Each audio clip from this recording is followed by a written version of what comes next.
100 doctors failed to save the billionaire CEO's dying heart, but a cleaner changed his fate overnight.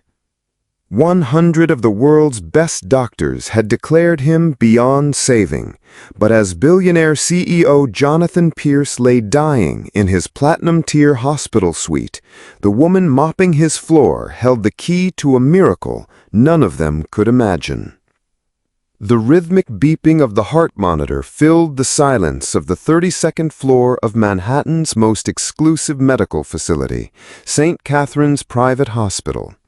Each beep grew slightly more irregular than the last, a mechanical countdown that even Jonathan Pierce's fortune couldn't silence. Outside the floor-to-ceiling windows, the city sprawled beneath him like a kingdom he was about to lose forever. Jonathan's eyes remained closed, but his mind raced with the fury of a man accustomed to controlling everything except the one thing that mattered most: time. At 54, he had built Pierce Industries into a tech empire worth $43 billion. He owned senators, influenced markets with a single tweet, and had never encountered a problem that couldn't be solved with the right price tag. Until now. The door whispered open with the soft hydraulic hiss that marked this hospital's premium engineering. Dr. Helena Mathis entered, her Louboutin heels clicking against Italian marble floors that cost more per square foot than most people's annual salaries. Behind her followed a procession of medical excellence, cardiologists from Johns Hopkins, surgeons from Mayo Clinic, specialists flown in from Switzerland and Germany, the best money could buy, and every single one of them had delivered the same verdict. The arterial blockages are too extensive, Dr. Mathis had explained during yesterday's consultation, her voice carrying the practiced compassion of someone who delivered death sentences to billionaires before. The damage from the previous heart attacks has left too much scar tissue. A transplant is your only option, but given your age and the severity of the condition, she hadn't needed to finish. Jonathan Pierce was dying, and for the first time in his life, his money was powerless to change that reality. Now, as Dr. Mathis checked his chart with trembling hands, hands that had saved thousands of lives but couldn't save this one, Jonathan felt something foreign crawling up his throat. Fear. Raw, primitive fear that reminded him he was just another mortal man wearing expensive pajamas. "Any changes?" Dr. Mathis asked the attending nurse, though her tone suggested she already knew the answer. Blood pressure dropping steadily, heart rate increasingly erratic. The morphine drip is barely managing his discomfort now. The nurse's voice carried the clinical detachment that healthcare workers developed when facing the inevitable. Through his half-closed eyelids, Jonathan watched them exchange glances that spoke volumes. The glances of people who'd done everything they could and were now just waiting. What do you think drives someone to keep fighting when all hope seems lost? Share your thoughts below. The medical team left as quietly as they'd entered, leaving Jonathan alone with the symphony of machines keeping him tethered to life. The morphine drip made everything feel distant and dreamlike, but couldn't quite numb the bitter irony that consumed his thoughts. He'd spent decades crushing competitors, firing thousands of workers during restructuring, and prioritizing profit margins over human faces. Now, lying here helpless, he wondered if karma was finally collecting its debt. His thoughts were interrupted by the soft sound of wheels rolling across marble. A cleaning cart appeared in his peripheral vision, pushed by hands he'd never bothered to notice, despite seeing them every evening for the past 3 weeks. Zara Williams moved through the hospital corridors like a ghost, present but invisible to the doctors, nurses, and especially the patients who occupied these rarefied spaces. At 38, she'd been cleaning these floors for 7 years, arriving each evening after her day job at the community clinic in Harlem ended. 2 jobs, both essential, both underpaid, both ignored by people like the man dying in room 3207. But Zara noticed everything. She'd watched Jonathan Pierce's condition deteriorate from the corridor, had seen the parade of increasingly desperate specialists, and heard the hushed conversations about experimental treatments and last-ditch surgical procedures. She'd also seen something the doctors missed, small details that spoke to her in ways that medical degrees couldn't translate. The way his breathing changed during certain moon phases, how his color improved slightly when the room's temperature dropped below 72 degrees. The fact that his episodes seemed to worsen when the construction crew worked on the building's foundation 2 floors below, sending almost imperceptible vibrations through the structure. Zara had grown up in rural Georgia with her grandmother, a woman the community called a root doctor, someone who understood healing through methods that predated modern medicine by centuries. Her grandmother had taught her to read the language the body spoke when it was trying to heal itself, to notice patterns that machines couldn't detect. "Modern doctors treat symptoms, baby," her grandmother used to say while preparing herbs in their small kitchen. But healing comes from understanding the whole person, body, spirit, and the energy that connects them to everything else. After her grandmother's death, Zara had tried to forget those lessons, pursuing nursing school and believing that science was the only path to helping people. But life had other plans. Financial struggles forced her to drop out, and she'd ended up here, cleaning the floors of a hospital where she'd once dreamed of healing patients.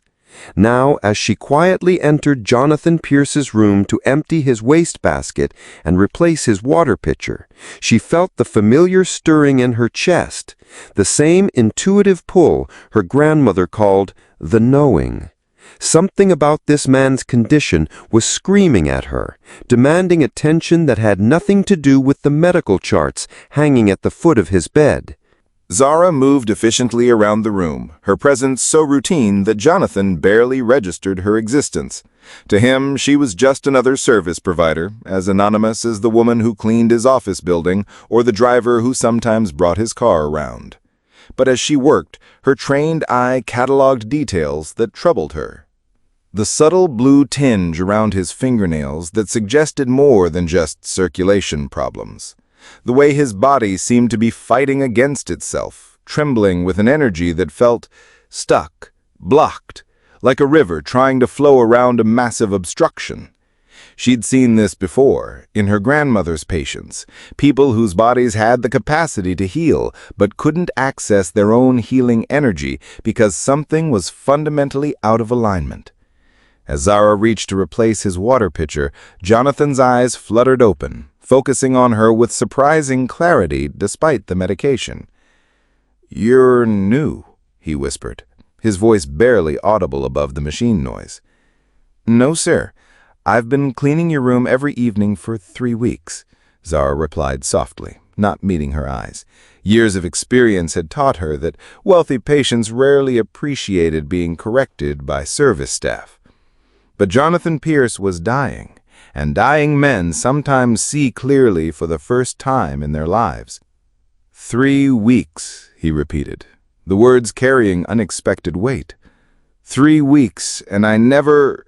He trailed off, studying her face with the intensity of someone trying to memorize something important. "What's your name?" "Zara, sir. Zara Williams." "Zara." He tested the name like it was foreign. Do you know what's happening to me, Zara?" The question hung in the air between them, loaded with implications neither fully understood yet. Zara paused in her work, finally meeting his eyes.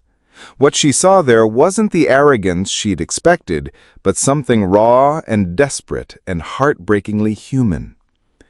"You're very sick, Mr. Pierce. I know the doctors are doing everything they can. But it's not enough, is it? His voice carried the weight of a man facing his own mortality for the first time. Nothing's enough. Zara felt her grandmother's voice stirring in her memory, ancient wisdom that had nothing to do with her cleaning supplies or her minimum wage job. She looked at this dying billionaire, really looked at him, and felt the familiar tug of intuition that she'd been trained to ignore. Sometimes, she said quietly, surprising herself with her boldness, healing requires more than medicine. Jonathan's eyes sharpened, focusing on her with laser intensity despite his weakness. What do you mean? But before Zara could respond, the door opened again, and Dr. Mathis returned with another specialist in tow. Their conversation died instantly as Zara became invisible again, returning to her cleaning routine while the medical professionals discussed treatment options that everyone knew wouldn't work. As the doctors prepared to leave, Jonathan caught Zara's eye one final time. In that look, something passed between them, an understanding that neither could name, but both felt. The dying billionaire and the invisible cleaner connected by a moment of recognition that would soon change everything. The medical crisis arrived at 3:47 a.m. on a Tuesday morning, announced by the sharp, insistent shriek of multiple monitors going haywire simultaneously. Code blue lights bathed the 32nd floor in pulsing emergency red as Dr. Mathis sprinted down the corridor, her team of specialists trailing behind like a medical cavalry charge. Jonathan Pierce was crashing. "V-fib, blood pressure dropping fast," shouted Dr. Rodriguez, the night cardiologist, as they burst into room 3207. "Started about 2 minutes ago. We're losing him." The next 20 minutes unfolded with the brutal efficiency of a war zone. Paddles charged and discharged, sending Jonathan's body arching off the bed in violent spasms. IV lines pumped experimental drugs into his system, while a ventilator forced air into lungs that seemed determined to quit. The room filled with the controlled chaos of medical professionals fighting death itself. Zara heard the commotion from 3 floors down, where she was restocking supply closets in the pediatric wing. The sound of code blue alarms always made her stomach clench, but something about this particular alarm felt different, more urgent, more personal. She abandoned her cart and took the stairs 2 at a time, her heart hammering against her ribs. By the time she reached the 32nd floor, a crowd had gathered in the hallway outside room 3207. Nurses, orderlies, other specialists, all watching the drama unfold through the glass walls with the morbid fascination of people witnessing the limits of their profession. Through the transparent barrier, Zara could see Dr. Mathis working with desperate precision, her hands moving in practiced patterns over Jonathan's body while machines screamed their electronic warnings. The billionaire's face had turned an alarming shade of blue-gray, his body jerking with each electrical shock like a marionette in the hands of a frantic puppeteer. "How long has he been down?" someone whispered. 18 minutes now. They've shocked him 6 times. His heart's just too damaged. There's nothing left to work with. Zara felt the familiar stirring in her chest, the same sensation her grandmother had taught her to recognize as the body's cry for help. But this time, it wasn't just intuition. It was a certainty that burned through her like lightning, demanding action. She pushed through the crowd, ignoring the protests of the security guard who tried to block her path. "Ma'am, you can't be here. This is a restricted area during—" "I can help him," Zara said, her voice carrying an authority that surprised everyone, including herself. The guard laughed, but it was a nervous sound. "Lady, you're the cleaning staff. These are the best doctors in the world. If they can't—" 22 minutes, Dr. Mathis called out, her voice cracking with exhaustion and defeat. "That's it. We're running out of time." Zara didn't wait for permission. She slipped past the guard and pushed through the doorway into the medical hurricane. The room reeked of ozone and antiseptic, the air thick with the desperate energy of people who'd reached the end of their knowledge. "Excuse me?" Dr. Mathis snapped without looking up from her patient. "We need this space clear. Security!" "Dr. Mathis," Zara said quietly, but with enough force to cut through the chaos. "I need you to stop for a moment." The absurdity of the request, a cleaning woman telling the head of cardiology to stop trying to save a patient, created a moment of stunned silence. Dr. Mathis finally looked up, her face flushed with exertion and streaked with sweat. "Are you out of your mind? This man is dying. We don't have time for—" "I know he's dying," Zara interrupted, stepping closer to the bed. "But what you're doing isn't working. It's never going to work. His heart isn't just damaged, it's fighting against itself." Dr. Rodriguez stopped mid-injection to stare at her. "What are you talking about? Fighting against itself?" Zara looked down at Jonathan's body, seeing patterns that 7 years of medical school couldn't reveal. His energy was scattered, fragmented, like a radio trying to pick up a signal through massive interference. The electrical impulses from the defibrillator were only making it worse, creating more chaos in a system that needed harmony. "His heart rhythm," she said, her voice growing more confident. "It's not just irregular, it's completely disconnected from his breathing, his circulation, everything. You're trying to shock it back into rhythm, but you're not addressing why it lost rhythm in the first place." "This is insane," Dr. Mathis muttered, but something in Zara's tone made her hesitate. "You're talking about what, exactly?" "Energy flow," Zara said simply.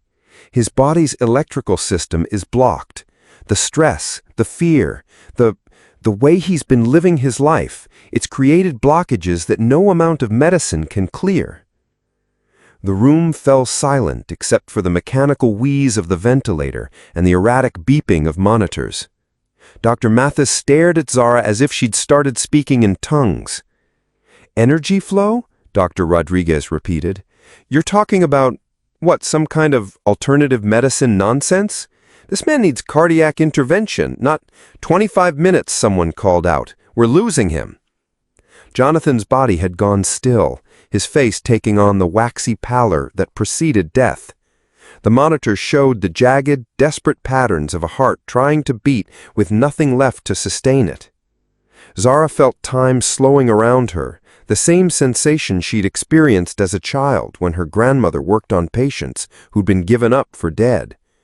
She could see the blockages in Jonathan's system as clearly as if they were written on his skin. Dark knots of energy trapped in his chest, his throat, his solar plexus. Places where fear and anger and decades of emotional armor had crystallized into physical barriers. "Please," she said, looking directly at Dr. Mathis. "Give me 5 minutes. If I can't help him, you can continue with your protocols. But right now, he's dying anyway. What do you have to lose?" What would you do if someone challenged everything you believed about healing? Would you be brave enough to try something completely different when conventional methods fail? Let us know in the comments. Dr. Mathis looked around the room at her colleagues, all of whom were staring at her with expressions ranging from incredulous to horrified. The ethical implications of letting a cleaning woman attempt to treat a patient were staggering. She could lose her license, her career, everything she'd worked for. But Jonathan Pierce was dying. In less than 5 minutes, they'd have to call time of death and explain to the board of directors how they'd failed to save their most prominent patient. 5 minutes, Dr. Mathis said, finally, her voice barely above a whisper. But if you do anything that could harm him further— I won't, Zara said, already moving toward the bed. I need everyone to step back, please, and turn off the monitors. The sound is interfering with what I need to do. The request sent murmurs of protest through the room, but Dr. Mathis nodded curtly to the technician, who reluctantly muted the electronic symphony. The sudden quiet was almost shocking after the constant audio assault of medical equipment. Zara approached Jonathan's still form, her hands trembling slightly as she reached toward his chest. She'd never attempted anything like this on someone so close to death, had never worked under the scrutiny of medical professionals who considered her approach primitive superstition. But her grandmother's voice was clear in her memory. The body knows how to heal itself, baby. Sometimes it just needs someone to remind it how. She placed her hands on Jonathan's chest, feeling for the energy patterns that conventional medicine couldn't detect. His skin was cold, clammy, his heartbeat so weak it was barely perceptible. But underneath the physical symptoms, she could sense something else, a spark of life that hadn't given up, couldn't give up, despite everything. "His heart is trying to beat," she whispered, more to herself than to the watching doctors. "But it's like it's trying to push through concrete. There's so much resistance." She closed her eyes, allowing her grandmother's training to guide her hands. Energy work wasn't about forcing healing. It was about removing the obstacles that prevented natural healing from occurring. And Jonathan Pierce had decades of obstacles. Her hands moved to his throat, feeling for the blockages that represented words never spoken, emotions never expressed.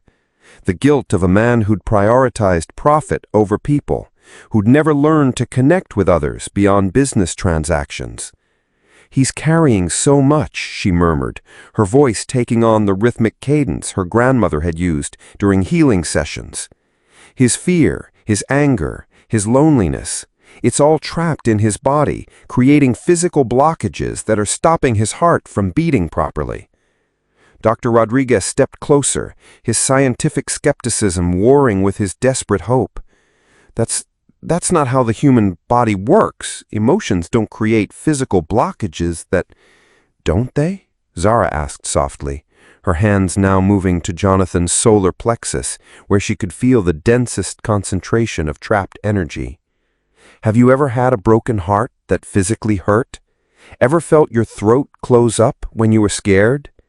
Ever felt your stomach tie in knots when you were anxious?" The doctor fell silent, unable to argue with experiences he'd had himself. Zara's hands worked with increasing confidence, following energy patterns that had been mapped by healers for thousands of years before the first medical school was ever built. She could feel the blockages beginning to shift, like ice melting in a frozen river. "His breathing is changing," Dr. Mathis whispered, her voice filled with wonder despite herself. It was true. Jonathan's chest was rising and falling with more natural rhythm, his color beginning to shift from blue-gray to pale pink. The change was subtle, but unmistakable. "The fear is releasing," Zara said, her hands now working on the area around his heart. "He's been so afraid of dying that he forgot how to live. His heart is trying to protect him by shutting down, but the protection that's killing him." She could feel the moment when the largest blockage began to dissolve, a massive knot of energy around his heart that represented a lifetime of emotional armor. As it released, Jonathan's body shuddered, his back arching off the bed as if he'd been struck by lightning. "What's happening?" Dr. Rodriguez demanded, reaching for his equipment. "He's remembering," Zara said, tears streaming down her face as she felt the intensity of what Jonathan was experiencing. "He's remembering what it feels like to be alive." The monitors, though muted, continued to display Jonathan's vital signs, and the medical team watched in stunned silence as his heart rhythm began to stabilize. Not the chaotic, desperate patterns they'd been seeing for weeks, but something approaching normal. Strong. Steady. "This is impossible," Dr. Mathis whispered, but she was staring at the monitors with the wonder of someone witnessing a miracle. Zara's hands continued their work, clearing smaller blockages throughout Jonathan's system. As each one released, his vital signs grew stronger. His breathing deepened. His color improved. The man who'd been minutes from death was visibly returning to life. "The blockages are clearing," Zara said, her voice filled with exhaustion but also triumph. "His energy is flowing again. His heart can beat properly now." She stepped back from the bed, swaying slightly as the intensity of the healing session caught up with her. The room was silent except for the steady, rhythmic beeping of Jonathan's monitor, a sound that had been chaotic and desperate just minutes before. Dr. Mathis approached the bed cautiously, as if afraid that sudden movement might shatter the miracle she'd just witnessed. She checked Jonathan's pulse, examined his color, studied the monitor readings with the intensity of someone trying to understand a language she'd never learned. "His heart rate is 72, she said slowly. "Blood pressure is stabilizing. Oxygen saturation is improving." She looked up at Zara with an expression of complete bewilderment. What did you do?" Zara wiped tears from her cheeks, her hands still trembling from the intensity of the experience. "I removed the obstacles that were preventing his body from healing itself. The fear, the anger, the loneliness. They weren't just emotional problems. They were creating physical blockages that were stopping his heart from functioning properly." "But that's not medical science," Dr. Rodriguez protested weakly. "No," Zara agreed. "It's older than medical science. It's about understanding that healing isn't just about fixing what's broken. It's about restoring what's been lost." Jonathan's eyes fluttered open, focusing with a clarity that none of them had seen in weeks. He looked around the room, taking in the faces of the medical team who'd been trying to save him, before his gaze settled on Zara. "You," he whispered, his voice stronger than it had been in days. "You did something." "We all did something," Zara said gently. "The doctors kept you alive long enough for your body to remember how to heal itself." Jonathan tried to sit up, his movements tentative but purposeful. Dr. Mathis moved to help him, her hands checking his pulse, her eyes never leaving the monitors that showed impossible readings. "I feel—" Jonathan paused, searching for words to describe something he'd never experienced before. "I feel different, like I've been holding my breath for years and can finally breathe again." The room erupted in controlled chaos as the medical team began running tests, drawing blood, checking and rechecking the readings that defied everything they'd been taught. But through it all, Jonathan's eyes remained fixed on Zara, studying her with the intensity of someone trying to understand a miracle. "The blockages you talked about, they were real, weren't they? I could feel them dissolving." Zara nodded. "Your body was carrying the weight of everything you'd never processed, the fear, the guilt, the loneliness. It was literally stopping your heart from beating." "And now?" "Now you have a choice," Zara said. "Your heart is beating again, but staying healthy means more than just taking medicine. It means dealing with the emotional patterns that created the blockages in the first place."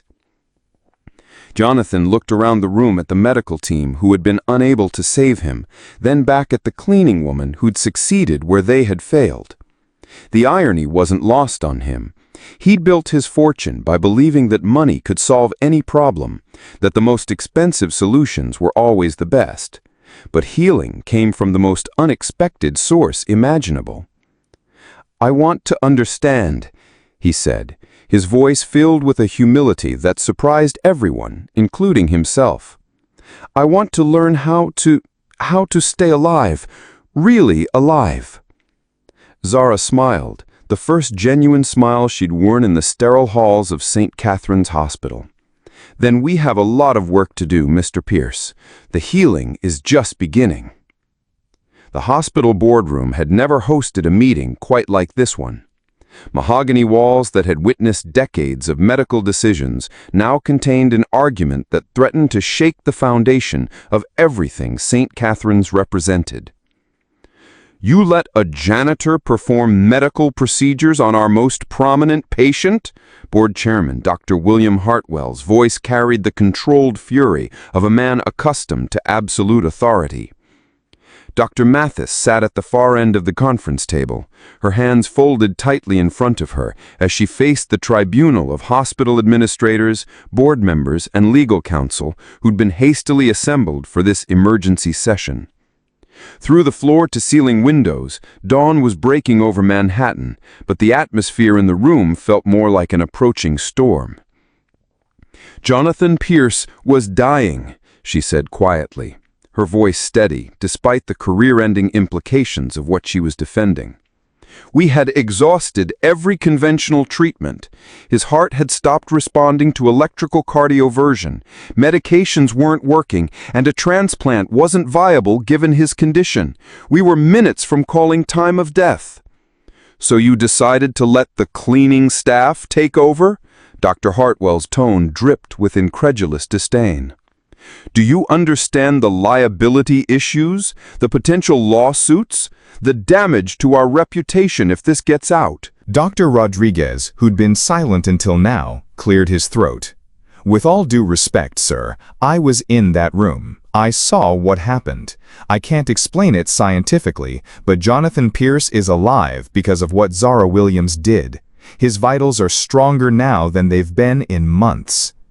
Vitals that could have been achieved through conventional means if We tried conventional means for 3 weeks, Dr. Mathis interrupted, her professional composure finally cracking. Every specialist in the world, every experimental treatment, every cutting-edge procedure, nothing worked. This woman walks into the room, and within 10 minutes, his heart is beating normally again. The legal counsel, a sharp-faced woman named Patricia Wells, leaned forward with the predatory grace of someone who specialized in protecting institutional interests. What exactly did this cleaning woman do? Did she administer any medications, use any medical equipment, perform any procedures that could be construed as practicing medicine without a license? Dr. Mathis hesitated, knowing that her answer would determine not just her own fate, but Zara's as well. She placed her hands on his chest and talked about energy blockages. She said his emotional state was creating physical barriers to healing. The silence that followed was deafening. Several board members exchanged glances that spoke volumes about their opinion of such unscientific explanations. "Energy blockages," Dr. Hartwell repeated slowly, as if the words tasted bitter. "We're talking about alternative medicine, pseudoscience, faith healing. We're talking about a dying man who's now alive," Dr. Rodriguez said firmly. "Call it whatever you want, but I've been practicing cardiology for 20 years, and I've never seen anything like what happened in that room." 3 floors above the boardroom drama, Zara sat in the small break room reserved for custodial staff, staring at a cup of coffee that had long since gone cold. Word of the previous night's events had spread through the hospital like wildfire, carried by the whispered conversations of nurses and orderlies who'd witnessed something that challenged everything they thought they knew about healing. She'd been relieved of her cleaning duties pending a full investigation, which everyone understood was hospital speak for, "We're figuring out how to fire you without getting sued." The irony wasn't lost on her. She'd saved a man's life and was now facing unemployment because of it. The break room door opened and Maria Santos, one of the night shift nurses, poked her head inside. "Zara, there's someone here to see you." Zara looked up, expecting to see a hospital administrator or perhaps a lawyer, but instead found herself face-to-face with Jonathan Pierce himself. He was dressed in a hospital gown and robe, moving carefully but under his own power, a sight that would have been impossible just 12 hours earlier. "Mr. Pierce," she said, starting to stand, "you shouldn't be walking around. You should be resting." "I needed to find you," he said, his voice still carrying the slight weakness of someone recovering from a major medical crisis, but with an underlying strength that hadn't been there before. "They won't tell me where you are, what's happening to you. I had to ask 3 different nurses before someone finally told me you were down here." Maria discreetly withdrew, closing the door behind her and leaving them alone in the small fluorescent-lit space that couldn't have been more different from Jonathan's luxury suite. "You came looking for me," Zara said, the wonder in her voice evident. "In 7 years of working here, no patient has ever come looking for me. In 54 years of living, I've never had someone save my life, especially not someone I'd been too blind to even see." The weight of that admission hung between them, carrying implications that neither was quite ready to explore. Zara studied his face, noting changes that went beyond just improved color and stronger breathing. There was something different in his eyes, a softness, a vulnerability that hadn't been there before. "How are you feeling?" she asked, her voice carrying genuine concern rather than professional courtesy. "Like I've been asleep for decades and just woken up," he said, then paused, struggling to find words for an experience that defied description. "During whatever you did to me, I could feel things shifting inside me, not just physically, but—" He touched his chest, over his heart. "It was like you were moving furniture around in rooms I didn't even know existed." Zara nodded, recognizing the metaphor. Emotional blockages feel exactly like that. They're real physical barriers that your body creates to protect you from pain. But eventually, the protection becomes the problem. "What kind of blockages did you find in me?" The question was asked with the directness of a man who'd spent his life getting straight answers, but his tone carried a humility that was entirely new. Zara hesitated, knowing that honesty might be more than he was prepared to handle. "Fear," she said finally. "More fear than I've ever encountered in one person. Fear of failure, fear of not being in control, fear of being vulnerable. But underneath all that," she paused, choosing her words carefully, "loneliness. You've been so afraid of being hurt that you've cut yourself off from any real human connection." Jonathan's hands tightened in his lap, but he didn't look away from her. "And that was killing me, literally?" The body can only carry so much emotional weight before it starts breaking down. Your heart wasn't just dealing with medical issues, it was carrying the weight of a lifetime of unexpressed emotions. Every relationship you avoided, every vulnerable moment you shut down, every time you chose power over connection, it all accumulated in your chest like physical debris. The silence stretched between them, filled with the weight of truths that were difficult to acknowledge. Finally, Jonathan spoke, his voice barely above a whisper. "I have a daughter, had a daughter. She died when she was 7, leukemia." Zara felt her heart clench with sudden understanding. "When was this?" 23 years ago. After she died, I couldn't—" He stopped, his breathing becoming slightly labored as emotions he'd buried for decades began to surface. "I threw myself into work. Building the company, making money. I told myself it was to honor her memory, but really I just couldn't face the pain." "And you never grieved properly," Zara said gently. "You never allowed yourself to feel the loss." "Feeling it would have destroyed me," Jonathan said, but even as he spoke the words, he seemed to realize their fallacy. "Except not feeling it was destroying me anyway, wasn't it? Just more slowly." Zara reached across the small table and touched his hand, a gesture that would have been unthinkable in the rigid hierarchy of their normal roles. "Grief doesn't go away just because we ignore it. It gets stored in our bodies, creating exactly the kind of blockages that were stopping your heart.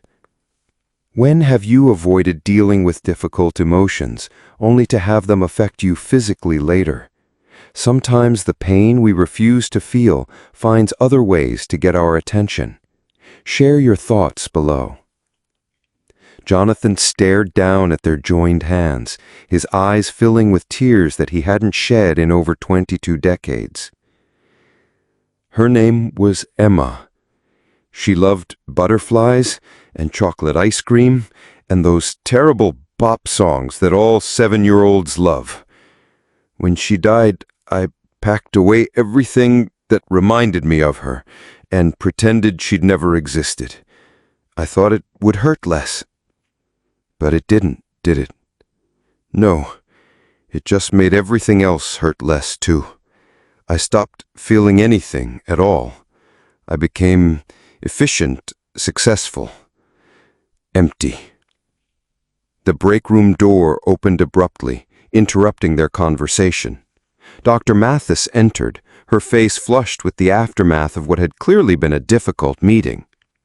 "Mr. Pierce, you shouldn't be down here. You need to be monitored. Your condition, while improved, is still—" "My condition is better than it's been in years," Jonathan said, not moving from his chair or releasing Zara's hand. "What I need to know is what's happening to the woman who saved my life. Are you firing her?" Dr. Mathis glanced between them, clearly out of her comfort zone with the shift in power dynamics that Jonathan's question represented. "There are procedures, protocols. The board is concerned about liability issues, about maintaining proper medical standards." "The proper medical standards were failing," Jonathan interrupted, his voice carrying the steel that had built his empire, but now directed toward protecting rather than conquering. "Your protocols were useless. This woman succeeded where an entire team of specialists failed." "Mr. Pierce, I understand your gratitude, but there are regulations governing who can and cannot provide medical care. Ms. Williams, however well-intentioned, was practicing medicine without a license. The potential legal ramifications—" "Are my responsibility," Jonathan said firmly. "I'm the patient. I consented to her help. If there are any legal issues, they're mine to deal with." "Mr. Pierce, you don't understand. I'm not a doctor. I don't have any official medical training. What I did it's not recognized by modern medicine. They can't just ignore their regulations because it worked." "Then maybe their regulations are wrong," Jonathan said, looking directly at Dr. Mathis. "Maybe there are types of healing that your medical schools don't teach. Maybe this hospital could learn something instead of just protecting itself." Dr. Mathis shifted uncomfortably, clearly out of her depth in a conversation that challenged everything she'd been trained to believe. "The board is meeting again this afternoon. They'll make their final decision about Miss Williams' employment status then." "And what about his treatment?" Zara asked, voicing the question that had been weighing on her mind. "His heart is beating normally now, but the underlying issues that created the blockages, they'll come back if he doesn't address them."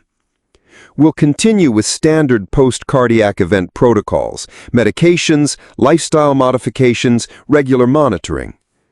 "That won't be enough," Zara said quietly. "His body has remembered how to heal itself, but staying healthy means dealing with the emotional patterns that made him sick in the first place. The grief, the isolation, the fear of vulnerability. If he doesn't process those things, the blockages will reform."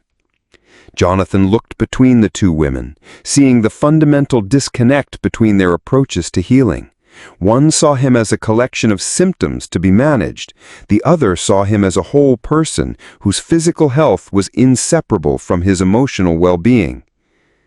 "What are you suggesting?" Jonathan asked. "Real healing. Not just treating symptoms, but addressing the root causes. Learning to feel again. Learning to grieve your daughter properly. Learning to connect with other people instead of hiding behind your wealth and power." The implications of what she was suggesting hit him like a physical blow. Everything she was describing would require him to become vulnerable in ways that terrified him more than dying had. "And if I don't?" he asked, though he already knew the answer. "The blockages will return. Maybe not immediately, but eventually. Your body will start carrying that emotional weight again, and your heart will start failing again." Dr. Mathis looked between them with growing alarm. "Mr. Pierce, I strongly advise against taking any medical advice from someone without proper credentials. We have licensed therapists, qualified counselors." "Do you have anyone who can do what she did last night? Anyone who can see the connections between emotional trauma and physical illness the way she can?" Dr. Mathis's silence was answer enough.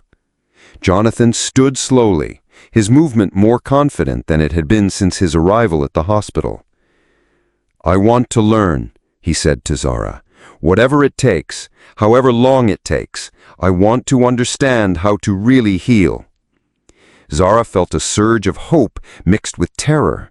What he was asking for would require both of them to step far outside their established roles, to navigate a relationship that existed in the space between patient and healer, between billionaire and cleaning woman, between two people who'd found each other at the moment when conventional boundaries had proven meaningless. "It won't be easy," she warned him. "Real healing requires facing everything you've been avoiding. It means feeling the pain you've been running from for 23 years. "I know," Jonathan said, and for the first time since his daughter's death, he meant it. "But I'm more afraid of going back to the way I was living than I am of facing the pain." Dr. Mathis watched this exchange with growing concern, recognizing that she was witnessing something that could fundamentally challenge the medical establishment she'd devoted her life to serving. The idea that healing could come from sources outside traditional medicine, that emotional work could be as important as pharmaceutical intervention, that a cleaning woman might understand something about health that medical school hadn't taught her, it was all deeply threatening to everything she believed. "The board meeting is at 3 o'clock, she said finally, her tone carrying the weight of institutional pressure. "I suggest you both think very carefully about the implications of what you're discussing." As she left, Zara and Jonathan remained in the small break room, surrounded by the detritus of shift changes and hurried meals, planning a journey that would take them far from the safety of their established roles into territory that neither fully understood. The healing had begun, but the real work was just starting.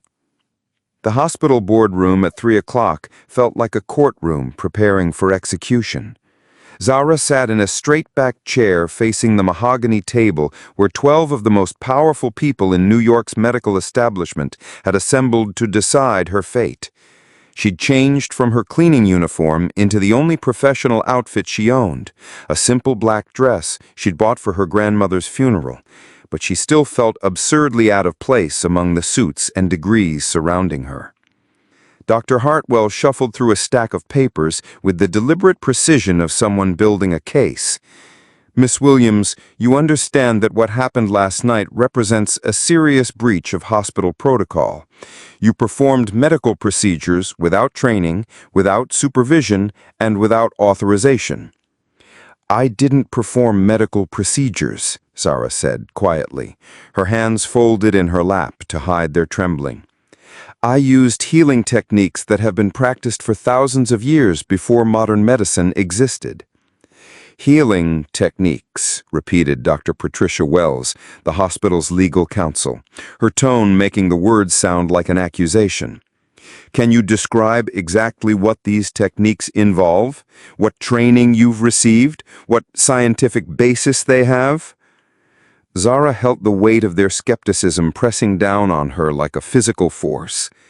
How could she explain her grandmother's teachings to people who measured everything by peer-reviewed studies and clinical trials? How could she describe the intuitive knowledge that allowed her to feel energy blockages when they couldn't even admit such things existed? "My grandmother was a traditional healer in rural Georgia. She taught me to see patterns in the body's energy systems, to understand how emotional trauma creates physical blockages that prevent healing." Dr. Hartwell exchanged glances with his colleagues, their expressions ranging from polite skepticism to barely concealed disdain. "Energy systems," he repeated. "Are we talking about acupuncture meridians, chakras, some other form of alternative medicine?" "We're talking about the connection between mind and body that your medical schools barely acknowledge. The fact that grief can create heart disease, that fear can cause breathing problems, that isolation can literally make people sick." "Miss Williams," Dr. Wells interrupted, "while psychosomatic factors are recognized in medicine, what you're describing, the idea that you can cure heart disease by manipulating energy blockages, has no scientific basis whatsoever." "Then how do you explain what happened to Mr. Pierce?" Zara asked, her voice growing stronger.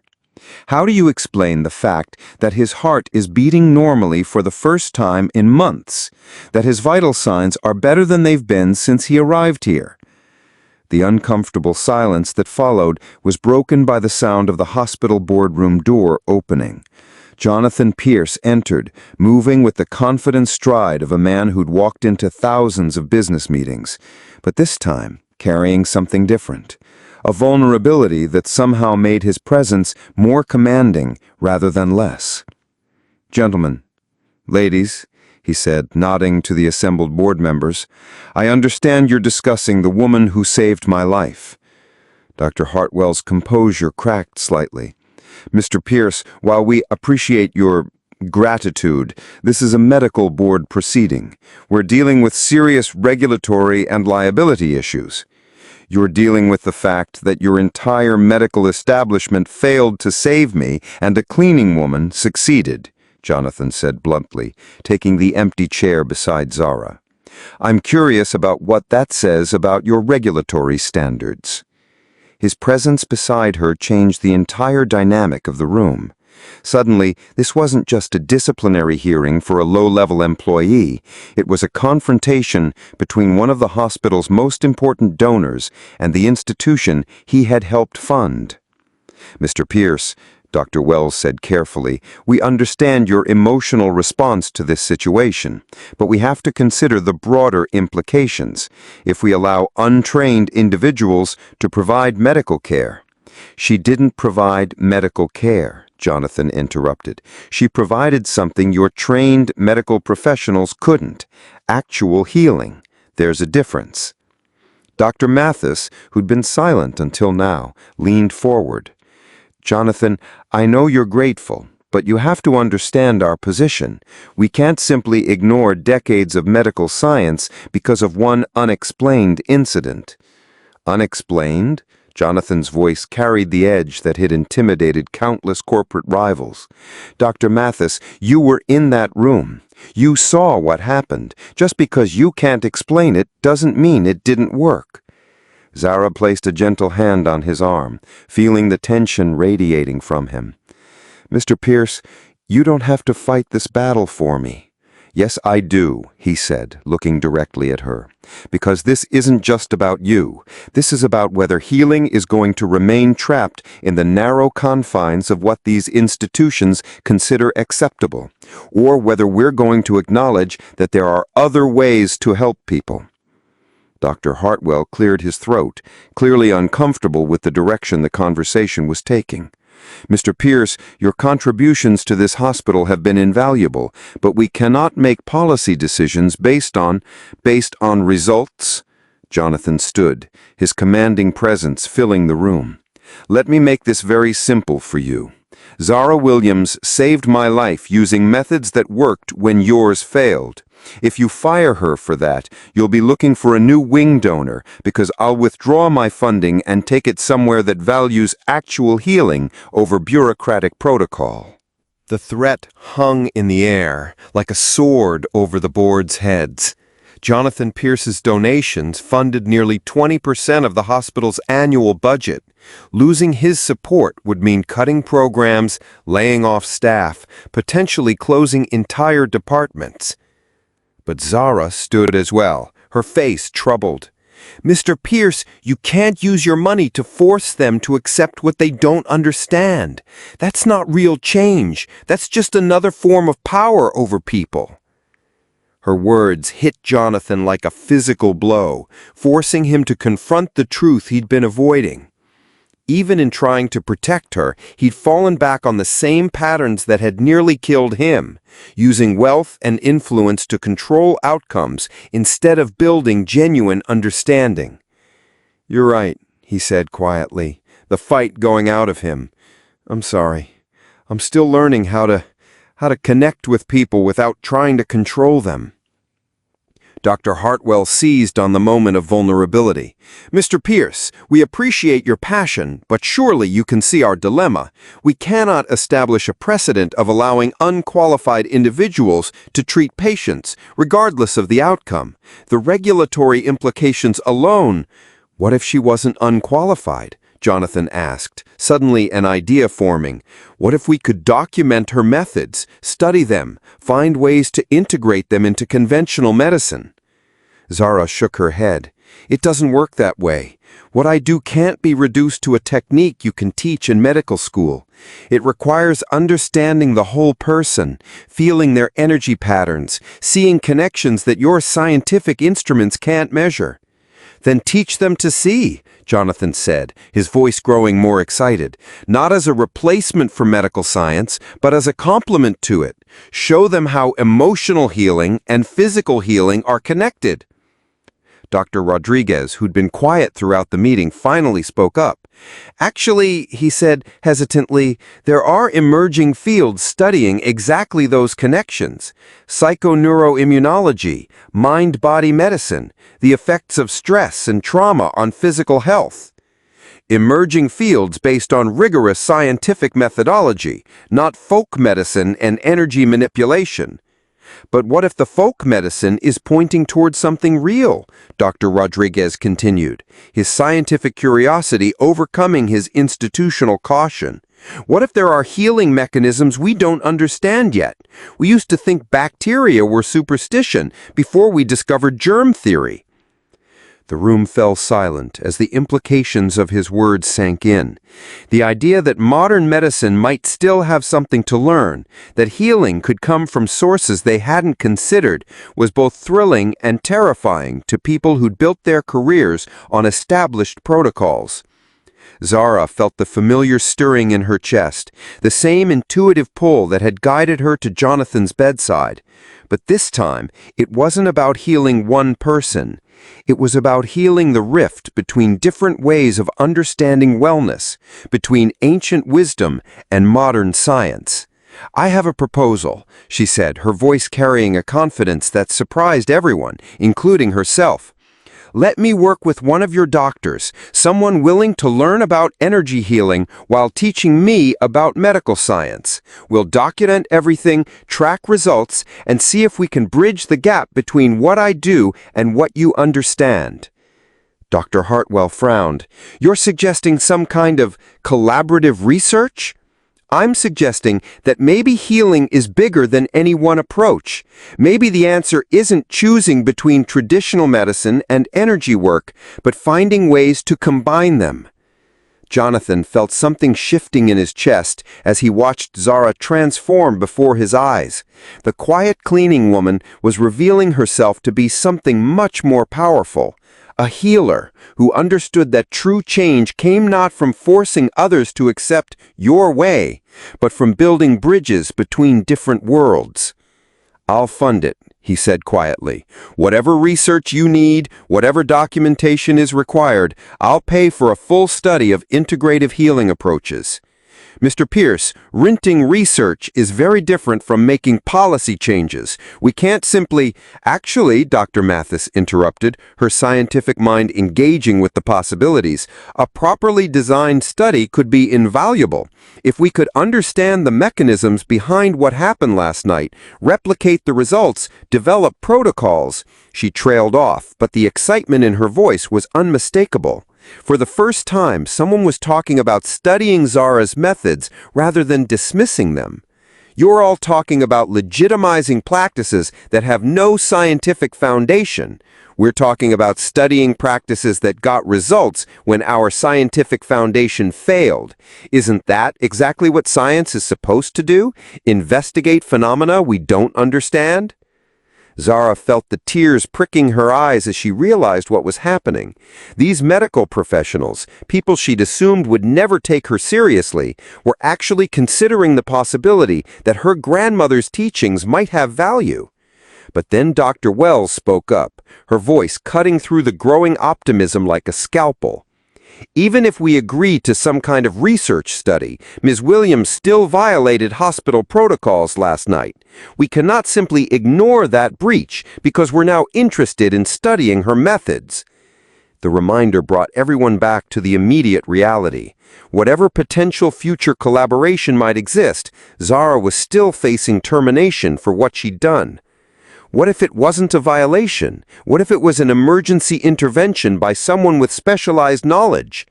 Specialized knowledge that is not recognized by any medical authority. Yet, Zara said quietly, not recognized yet, but that doesn't mean it's not real. The room fell silent again, the weight of decision hanging over them. They were being asked to choose between protecting institutional protocols and acknowledging that healing might be larger than their understanding of it. Finally, Dr. Mathis spoke. I was in that room last night. I saw a dying man's heart start beating normally again after we'd exhausted every conventional treatment. I can't explain how or why it worked, but I can't deny that it did work. She looked around the table at her colleagues. Maybe our protocols need to evolve. Maybe there are forms of healing we haven't considered because they don't fit our current model of how medicine works. You're suggesting we change our entire approach to medical care based on one incident? Dr. Wells asked incredulously. I'm suggesting we investigate one incident that challenges our assumptions about medical care, Dr. Mathis corrected. Isn't that what scientific inquiry is supposed to do? Jonathan felt his heart, his newly healed heart, pounding with an emotion he hadn't experienced in decades. Hope. Not the desperate hope of a dying man, but the genuine hope of someone watching barriers begin to crumble. There's something else, he said, his voice carrying the weight of a confession. The healing didn't just fix my heart. It opened something up inside me that's been closed for 23 years, since my daughter died. The personal revelation shifted the room's energy again, reminding everyone that they weren't just discussing medical procedures, they were talking about human transformation. During the session, Jonathan continued, I could feel emotional blockages dissolving, grief I'd been carrying, fear I'd been hiding from, loneliness I'd been denying. It was like Zara's work was clearing away debris that had been choking my heart for decades. He looked directly at Dr. Hartwell. You can call it unscientific if you want, but the results speak for themselves. I'm not just alive, I'm more alive than I've been since Emma died. The mention of his daughter's name sent a visible shock through Jonathan's system. His breathing became slightly labored, and Zara instinctively reached toward him, her hands finding places where emotion was creating physical tension. It's okay, she said softly, her hands working on pressure points that were releasing fresh waves of grief. It's not finished, the healing. Bringing Emma's memory back into your heart is part of the process. The board members watched in fascination as Jonathan's breathing steadied under Zara's touch, his color improving as whatever emotional blockage had been triggered began to clear. That, Dr. Rodriguez said quietly, is what we need to understand. How emotional work translates into immediate physical changes. How healing someone's grief can stabilize their heart rhythm. Dr. Hartwell stared at the demonstration, his scientific skepticism warring with the evidence before his eyes. Even if we accept that there's something here worth studying, we still have regulatory issues to consider. State medical boards, insurance companies, liability concerns. Then we start small, Sarah said, her hand still working on Jonathan's energy field as she spoke to the board. One patient, one doctor, careful documentation. Prove that it works before we worry about how to regulate it. And who would this one patient be? Dr. Wells asked, though she already knew the answer. Jonathan looked around the table, meeting each board member's eyes. Me, he said simply. I'll be the first case study. Let Zara continue working with me while one of your doctors documents the process. Study how emotional healing affects physical recovery. See if you can develop protocols that bridge both approaches. The offer was brilliant in its simplicity. They couldn't refuse to let a patient choose his own treatment, especially when that patient was also one of their major donors. And if the study produced results, it would give them the scientific foundation they needed to defend alternative approaches. Dr. Mathis leaned forward, her excitement visible. I volunteer to be the documenting physician. I want to understand how this works, how we can replicate it, how we can train others to recognize the connections between emotional and physical healing. And if the study shows no measurable benefits, Dr. Hartwell asked, then we'll have learned something valuable about the placebo effect and the power of human connection in healing, Dr. Rodriguez said. Either way, we advance medical knowledge.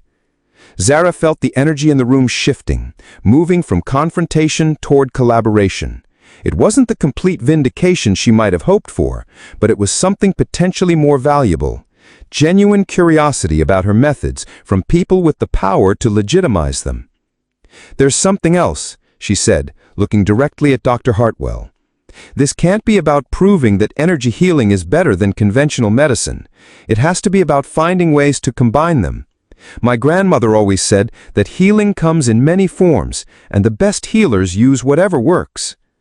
Jonathan squeezed her hand, feeling the truth of her words resonate in his chest. "She's right. This isn't about choosing sides. It's about expanding what's possible when we're willing to learn from each other." Dr. Hartwell looked around the table one final time, seeing the faces of colleagues who'd moved from skepticism to curiosity, from institutional protection to scientific exploration. "Very well. We'll establish a formal case study. Ms. Williams will continue working with Mr. Pierce under Dr. Mathis's supervision. Everything will be documented, measured, and evaluated according to rigorous scientific standards." He paused, meeting Zara's eyes. "But understand this. You will be held to the same standards of care as any medical professional. One mistake, one patient harmed by your methods, and this experiment ends immediately." Zara nodded, understanding the weight of what she was accepting. She wasn't just being given a chance to continue her healing work. She was being asked to prove that ancient wisdom could coexist with modern medicine, that the gap between scientific and intuitive healing could be bridged. "I understand," she said, "and I won't let you down."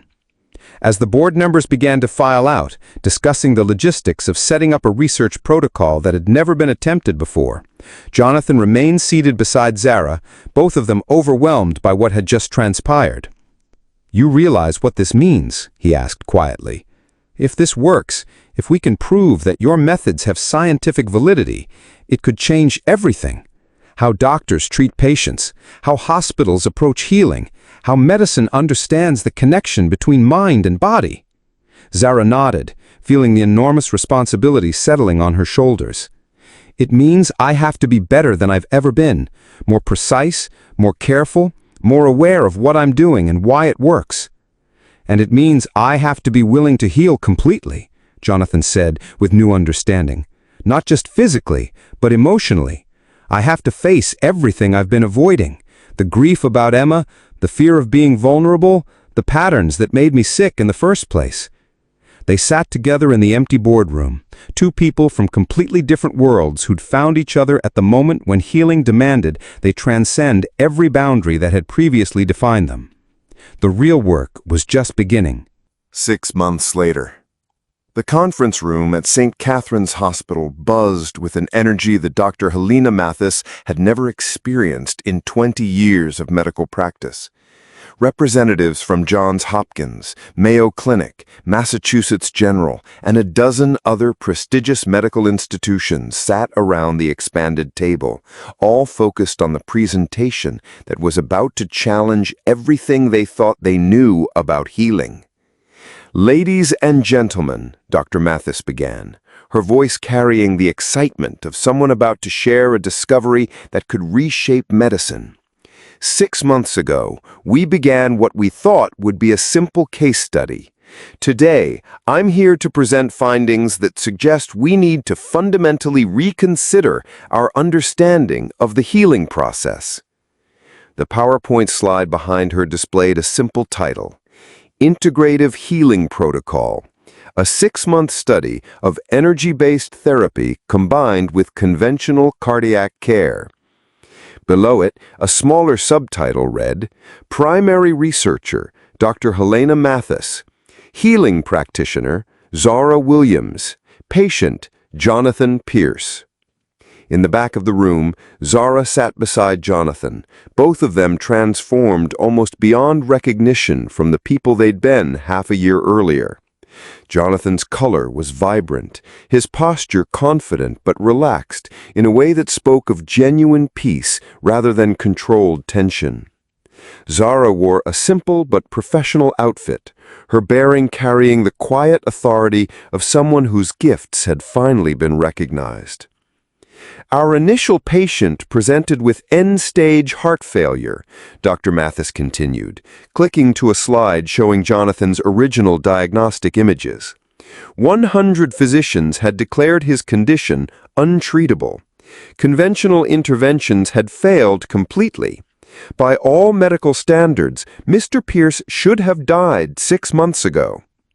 The next slide showed recent cardiac imaging that drew audible gasps from the assembled medical professionals. Jonathan's heart function was not just normal, it was excellent, showing the efficiency of someone decades younger. But the physical healing, remarkable as it is, represents only half of our findings, Dr. Mathis said, her voice growing more animated. What we've documented is something unprecedented in medical literature. The systematic clearing of what Ms. Williams terms emotional blockages and their direct correlation to measurable improvements in cardiac function.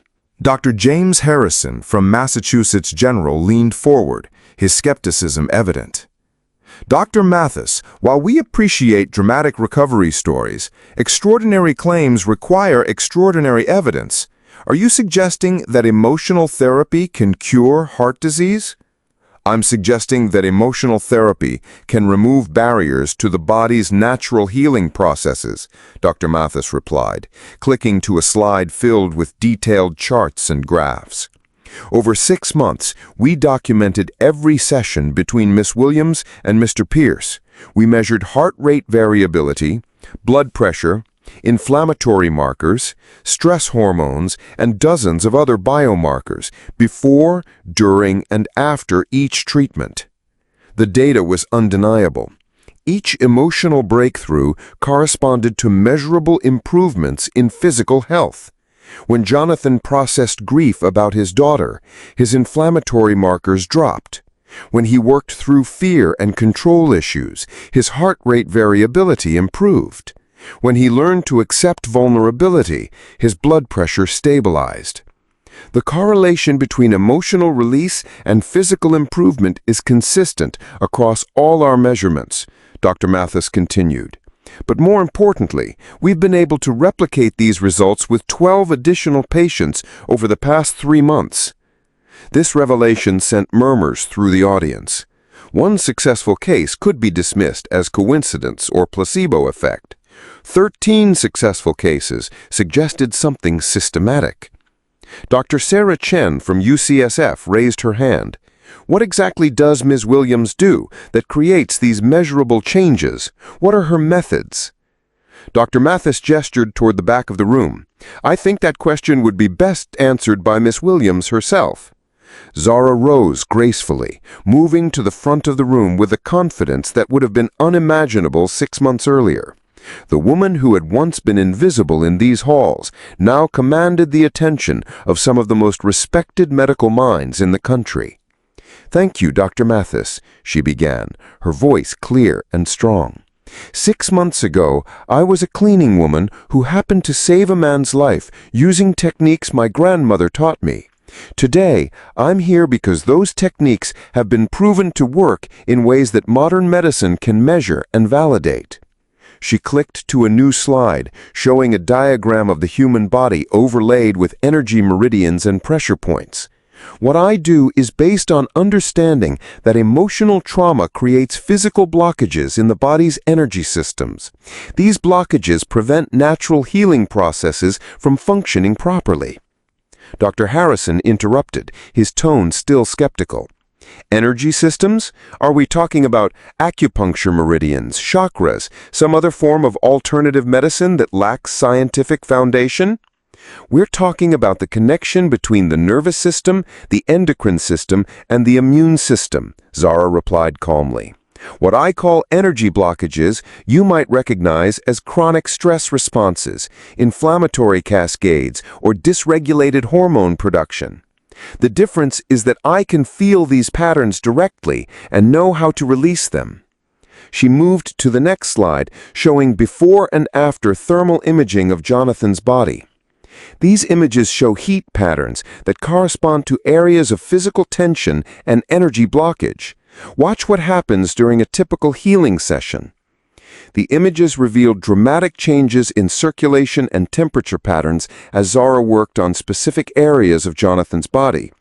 Areas that had shown as cold or inflamed gradually normalized, creating visible evidence of the changes she was facilitating. The key insight, Zara continued, is that emotional healing and physical healing aren't separate processes. They're the same process approached from different angles.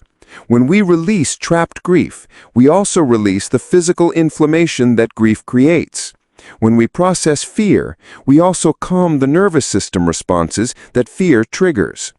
Dr. Rodriguez, who had been documenting the work since the beginning, stood to add his perspective. As someone who was initially skeptical, I can confirm that Ms. Williams' methods produce consistent, measurable results. But more importantly, we've been able to train other healthcare providers to recognize the patterns she identifies. This was perhaps the most significant development of all. Zara's healing abilities weren't just a unique gift. They could be taught, studied, and integrated into conventional medical practice. Over the past 3 months, Dr. Rodriguez continued, Ms. Williams has been training a team of nurses and therapists to identify emotional blockages and use basic energy release techniques. Our preliminary results suggest that these skills can be learned and applied systematically. What role do you think emotions play in physical health? Have you ever noticed how stress or grief affected your body? The connection between mind and body is more powerful than most of us realize. Share your experiences below. In the back of the room, Jonathan felt a surge of pride watching Zara command the attention of medical professionals who, 6 months earlier, wouldn't have acknowledged her existence. But more than pride, he felt gratitude. Not just for the life she'd saved, but for the life she'd helped him learn to live.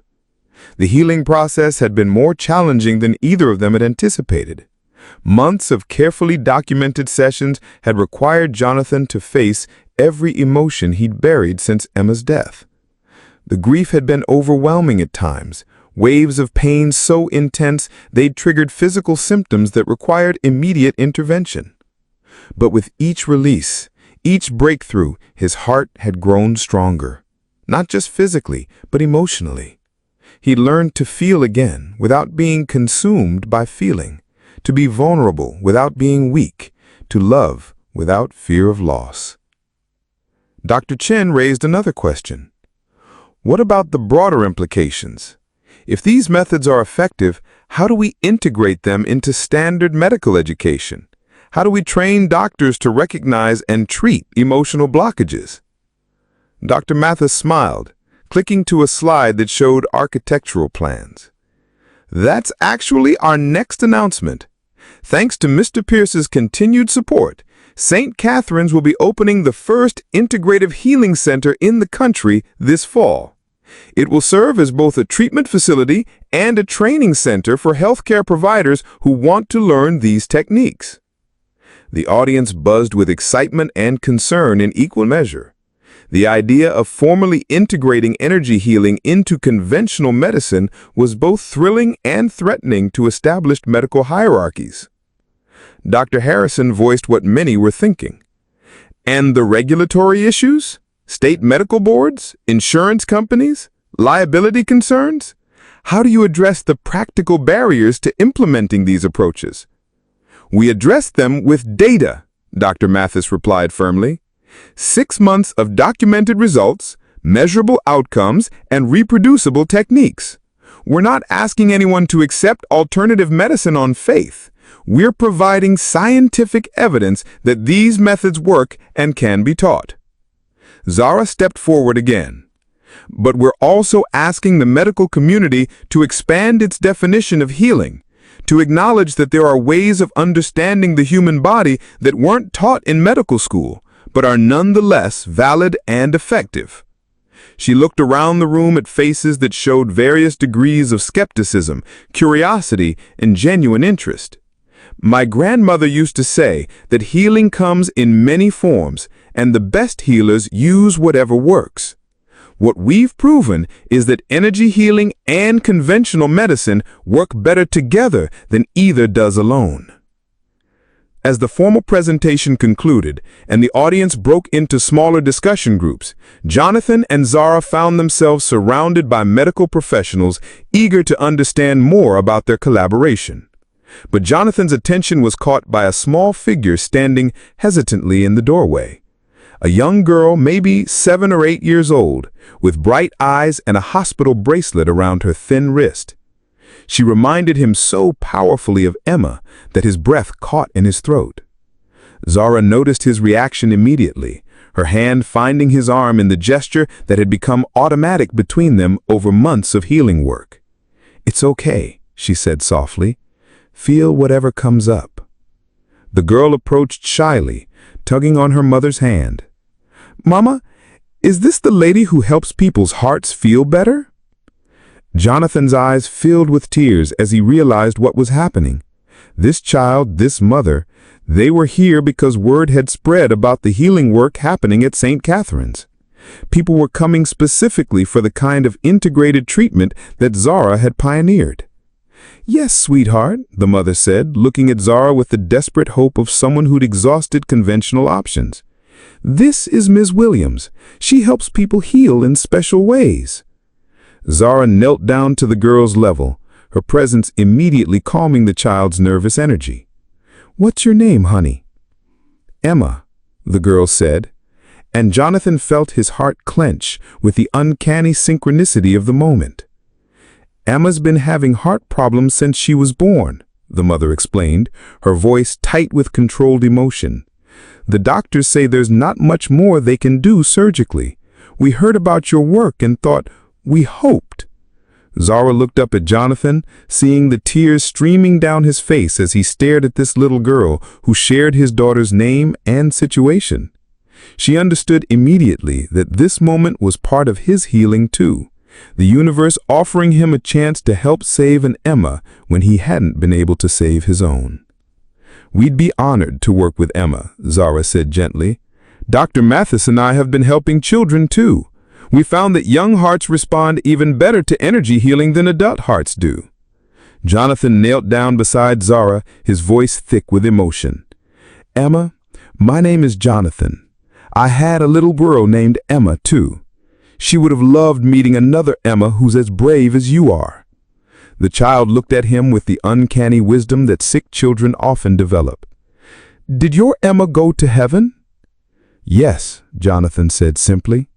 "But she taught me something very important before she left. She taught me that love doesn't end when someone goes away. It just finds new ways to help people." Little Emma considered this seriously. "Maybe your Emma is helping you help me." The words hit Jonathan like lightning, revealing a truth that months of therapy sessions had been building toward.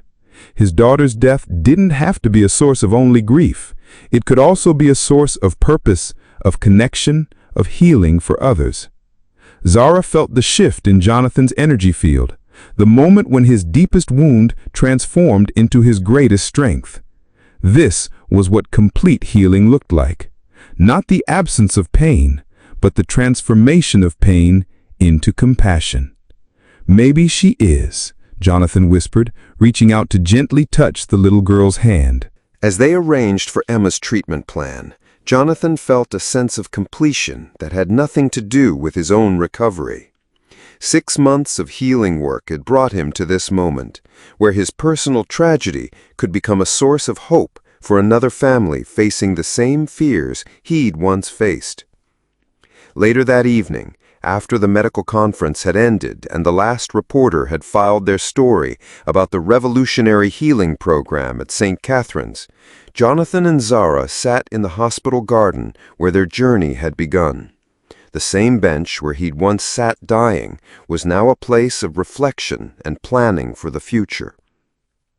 "Dr. Mathis told me that 12 medical schools want to establish partnerships with our training program," Zara said, her voice filled with wonder at how far they had traveled. 12 medical schools want to learn techniques my grandmother taught me in a tiny kitchen in Georgia." Jonathan smiled, reaching for her hand in the gesture that had become natural between them. "Your grandmother would be proud. You've proven that healing wisdom doesn't have to choose between traditional and modern. It can honor both. We've proven that, Zara corrected. None of this would have happened if you hadn't been willing to risk everything for the possibility of real healing. If you hadn't been brave enough to face your grief, to change how you connected with people, to use your resources to build bridges instead of walls. Jonathan was quiet for a moment, thinking about the man he'd been 6 months earlier, driven by fear, isolated by wealth, and dying from the emotional armor he'd built to protect himself. That man seemed like a stranger now. I keep thinking about what you said that first night, about healing requiring more than medicine. I thought you meant it would take more than medicine to save my life. I didn't understand that you meant it would take more than medicine to teach me how to live. Zara squeezed his hand, feeling the steady pulse that had once been so irregular it nearly killed him. The physical healing was the easy part, learning to feel again, to grieve properly, to love without fear. That was the real miracle.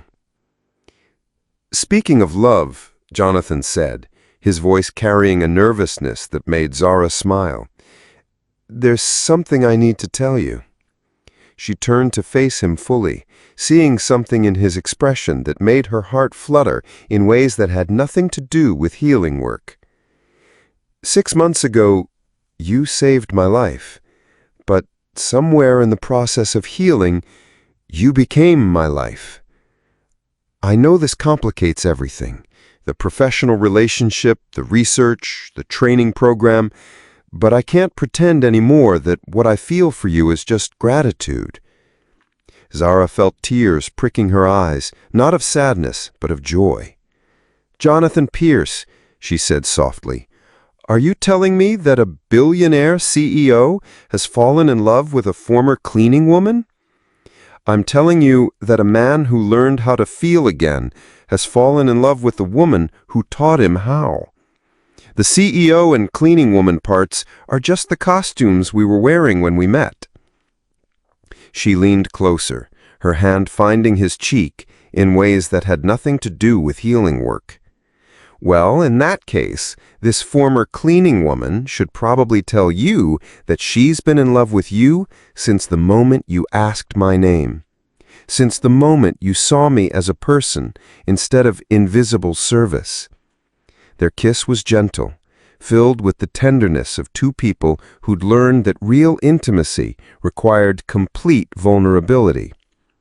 Around them, the hospital hummed with the quiet activity of healing, but in their small corner of the garden, everything was perfect and complete.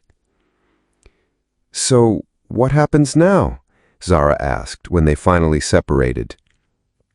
Jonathan smiled, his eyes bright with possibilities. Now we heal the world, one heart at a time, one person at a time, one connection at a time. He pulled out his phone, showing her the messages that had been pouring in since the day's presentation. Hospitals from around the world wanting to establish integrative healing programs. Medical schools requesting curriculum development. Patients desperate for the kind of treatment that addressed both body and spirit. The Pierce Foundation is restructuring. Instead of just funding technology development, we're going to focus on advancing integrative healing, training healers, supporting research, and making sure that what you've taught us reaches as many people as possible. Zara felt the magnitude of what he was proposing wash over her. They weren't just planning a life together. They were planning to transform how the world understood healing. There's one more thing, Jonathan said, his voice carrying the wonder of someone still discovering new possibilities.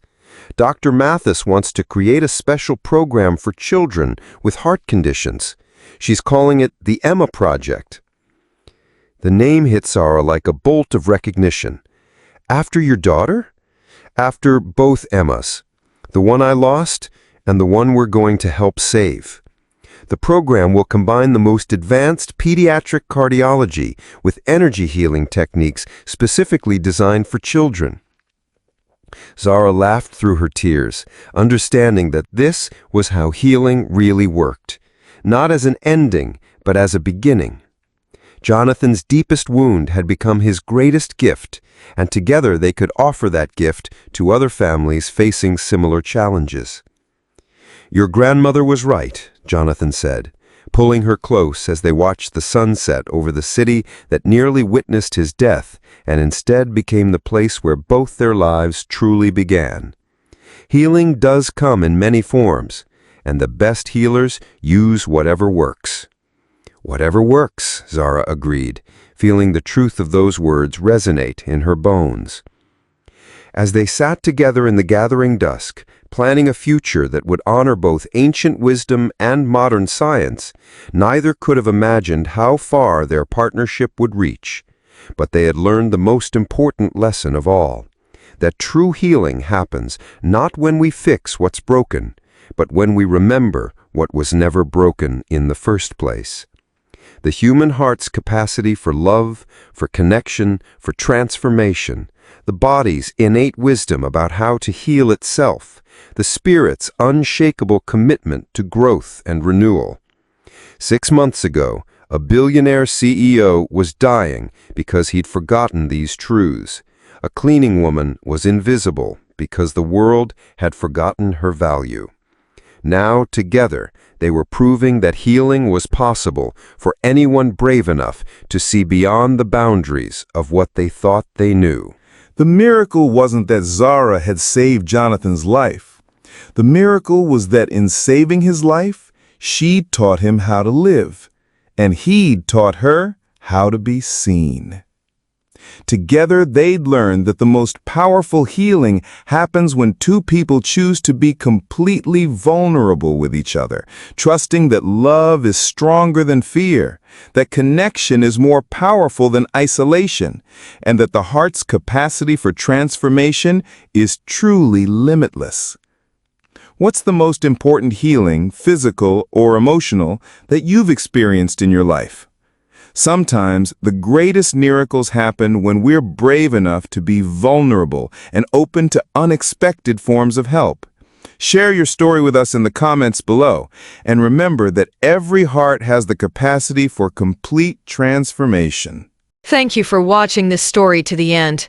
If you enjoyed this story, you will surely love the next one. It's as crazier and more intriguing as you can ever imagine. So do check it out. Click on the image showing on your screen right now to watch the next one.